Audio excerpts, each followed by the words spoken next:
வணக்கம் மக்களே, welcome back to நேற்று இன்று நாளை. இன்னைக்கு நம்ம வீடியோல வாழைக்காய்க்கு ஒரு மாடர்ன் மேக் ஓவர் கொடுக்க போறோம். ஃப்ரைட் ரைஸ், நூடுல்ஸ்க்குலாம் இந்த வாழைக்காய் மஞ்சூரியன் ரொம்ப நல்லாவே ஒத்து போகும்.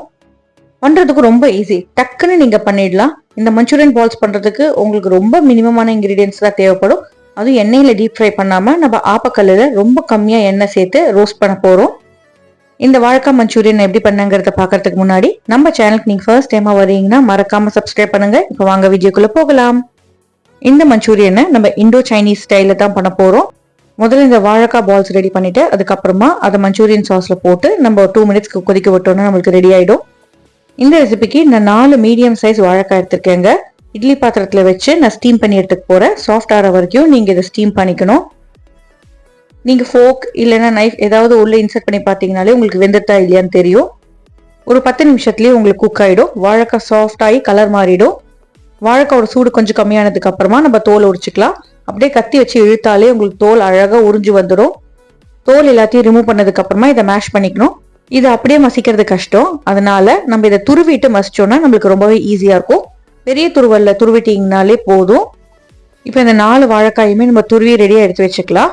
துருவின வாழைக்கால கொஞ்சமா உப்பு, மிளகு பொடி, ஒரு 2 டேபிள் ஸ்பூன் அளவுக்கு கார்ன்ஃபிளவர் சேர்த்துட்டு நீங்க நல்லா பிசைஞ்சுக்கணும். யூஸ்வலா மஞ்சூரியன் பால்ஸை மிக்சட் வெஜிடபிள்ஸ் அதுக்கப்புறம் கார்ன்ஃபிளவர்லாம் சேர்த்துட்டு பால் மாதிரி பண்ணி எண்ணெயில பொரிச்சு எடுப்பாங்க. ஆனா நம்ம இன்னைக்கு இந்த பால்ஸை குழிப்பணியார பேன்ல வச்சு ரோஸ்ட் பண்ண போறோம். இந்த வாழைக்காய்க்கு மட்டும் தேவையான அளவுக்கு உப்பு சேர்த்துக்கோங்க. இதுலயே நான் ஒரு 1/2 டீஸ்பூன் அளவுக்கு கருப்பு மிளகு பொடி சேர்த்துக்கிறேன். பைண்டிங்காக பிளஸ் அவுட்டர் லேயர் பிரியாம ரோஸ்ட் ஆனோங்கிறதுக்காக 2 டேபிள் ஸ்பூன் அளவுக்கு கார்ன்ஃபிளவர் சேர்த்துக்கலாம். இது எல்லாத்தையும் நல்லா கை போட்டு பிசைஞ்சுக்கோங்க. பிசையும் போது உங்களால எவ்வளவு மேஷ் பண்ண முடியுமோ அவ்வளவு மேஷ் பண்ணிக்கோங்க. ஒரு ஸ்டேஜ்ல பாத்தீங்கன்னா உங்களுக்கு சிங்கிள் பந்து மாதிரி வரும். அது வரைக்கும் நீங்க மசிச்சு பிசைஞ்சுக்கணும். வாழைக்காய் ட்ரையா இருக்குங்கிறதுனால உங்களுக்கு ஹேண்டில் பண்றதுக்கு ரொம்பவே ஈஸியா இருக்கும். இப்போ நம்ம பிசைஞ்சு வச்ச இந்த வாழைக்காய் மிக்சர்ல இருந்து சின்ன எலுமிச்சப்பழ அளவுக்கு பந்துகள் எடுத்து நல்லா கைக்கு நடுவில் வச்சு டைட்டா உருட்டிக்கோங்க. எல்லா மிக்சரையுமே இந்த மாதிரி பந்துகளா ஷேப் பண்ணி ரெடியா எடுத்து வச்சுக்கலாம். இந்த பால்ஸை நீங்க எண்ணெயில போட்டு பொரிச்சு எடுக்கலாம். உங்களுக்கு சிப்ஸ் மாதிரி இருக்கும். இல்லைன்னா தவால கொஞ்சமா எண்ணெய் சேர்த்துட்டு ஷாலோ ஃப்ரை பண்ணிக்கலாம். இல்லைன்னா குழிப்பணியார கல்லுல ஒரு குழியிலயும் ஒரு உருண்டை வச்சுட்டு அப்படியே சுத்தி நீங்க ரோஸ்ட் பண்ணிக்கலாம். பணியார பேன்ல ஒட்டாம இருக்கிறதுக்காக நான் கொஞ்சமா எண்ணெய் சேர்த்துக்கிறேன். எண்ணெய் சூடானதுக்கு அப்புறமா பால்ஸ் எல்லாம் அழகா அரேஞ்ச் பண்ணி பேஸ் லேயர் முதல்ல ரோஸ்ட் ஆகிற வரைக்கும் அப்படியே பொறுமையா விட்டுருங்க. ஃப்ளேமை மீடியம் டு லோக்கு வச்சுக்கோங்க, இல்லைன்னா கருகிடும். பேஸ் நல்லா கோல்டன் கலரா கிறிஸ்பி ஆனதுக்கு அப்புறமா எல்லா சைடும் நீங்க அப்படியே திருப்பி விட்டு கலர் வர வரைக்கும் குக் பண்ணிக்கணும். நம்ம இதுல ஏற்கனவே குக்கான வாழைக்காய் தான் சேர்த்திருக்கோம். அதை மறுபடியும் ரோஸ்ட் பண்ணும்போது நல்லா கிறிஸ்பி ஆயிடும். நீங்க எவ்வளவு நேரம் மஞ்சூரியன் கிரேவில வச்சு குக் பண்ணாலுமே உங்களுக்கு இது கரைஞ்சு போகாது. இந்த மாதிரி பண்ணும்போது பாக்குறதுக்கு ரொம்ப ஃபேன்சியா இருக்கிறதுனால பசங்க எல்லாம் ரொம்ப விரும்பி சாப்பிடுவாங்க. நல்லா அப்படியே ரொட்டேட் பண்ணி விட்டு எல்லா பக்கமும் குக் ஆனதுக்கு அப்புறமா தனியா ஒரு பவுல் எடுத்து வச்சுக்கோங்க. இதே மாதிரியே நம்ம உருட்டி வச்சிருக்கிற பால்ஸ் எல்லாத்தையுமே நம்ம ரோஸ்ட் பண்ணி எடுத்து வச்சுக்கணும். எல்லாம் ரோஸ்ட் ஆனதுக்கு அப்புறமா தான் நம்ம மஞ்சூரியன் கிரேவி ரெடி பண்ண போறோம். மஞ்சூரியன் கிரேவிக்கு முதல்ல ஒரு சாஸ் மிக்சர் ரெடி பண்ணிக்கணும். சாஸ் மிக்சர் பண்றதுக்கு ஒரு பவுல் எடுத்துக்கோங்க. பவுல்ல 2 டேபிள் ஸ்பூன் அளவுக்கு கார்ன்ஃபிளவர் சேர்த்துக்கலாம்.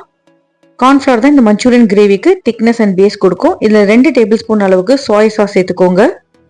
1 டேபிள் ஸ்பூன் அளவுக்கு ரெட் சில்லி சாஸ் சேர்த்துக்கலாம். 1 டேபிள் ஸ்பூன் அளவுக்கு கிரீன் சில்லி சாஸ் சேர்த்துக்கலாம். 1 டேபிள் ஸ்பூன் அளவுக்கு செஷ்வான் சாஸ், அதுக்கப்புறமா 2 டேபிள் ஸ்பூன் அளவுக்கு டொமேட்டோ சாஸ் சேர்த்துக்கோங்க. சாசஸ் அவ்வளோதாங்க.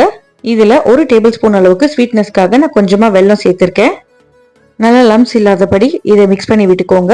இதுலேயே நம்ம கொஞ்சமா தண்ணி சேர்த்துட்டு முதல்ல டைல்யூட் பண்ணிட்டு அதுக்கப்புறமா நிறைய தண்ணி சேர்த்துட்டு இந்த மிக்சரை லிக்விடியா வச்சுக்கணுங்க. ஏன்னா நம்ம இதை அடுப்புல சேர்த்து கொதிக்க விடும் போது உங்களுக்கு ஹீட்டுக்கு கார்ன்ஃப்ளவர் திக் ஆகிட்டே போகும். ஸோ கொஞ்சம் தாராளமாவே தண்ணி சேர்த்துக்கோங்க.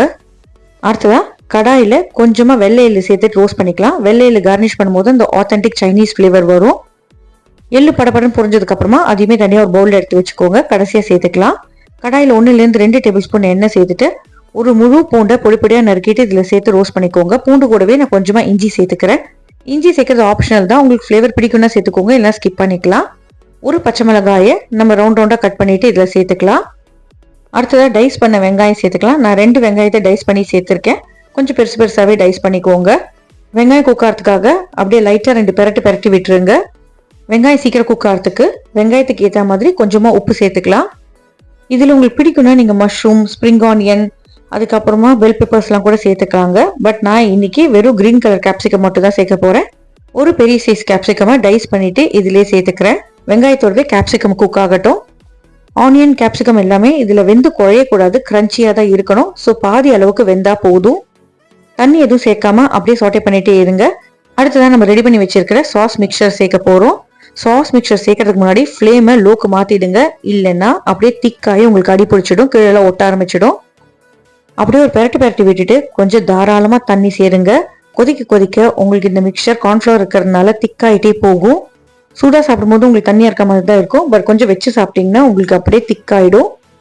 ஸோ கன்சிஸ்டன்சி அட்ஜஸ்ட் பண்ணுறதுக்கு நீங்கள் தண்ணி சேர்த்துட்டே இருக்கணும். நல்லா கலந்து விட்டு தளத்தளம் கொதிக்கும் போது இந்த மிக்சர் பார்த்தீங்கன்னா டார்க்காக மாறி கிளாஸி ஆகிடும். அந்த மாதிரி வரும்போது இதில் 1 டீஸ்பூன் அளவுக்கு மிளகு பொடி சேர்த்துக்கலாம்.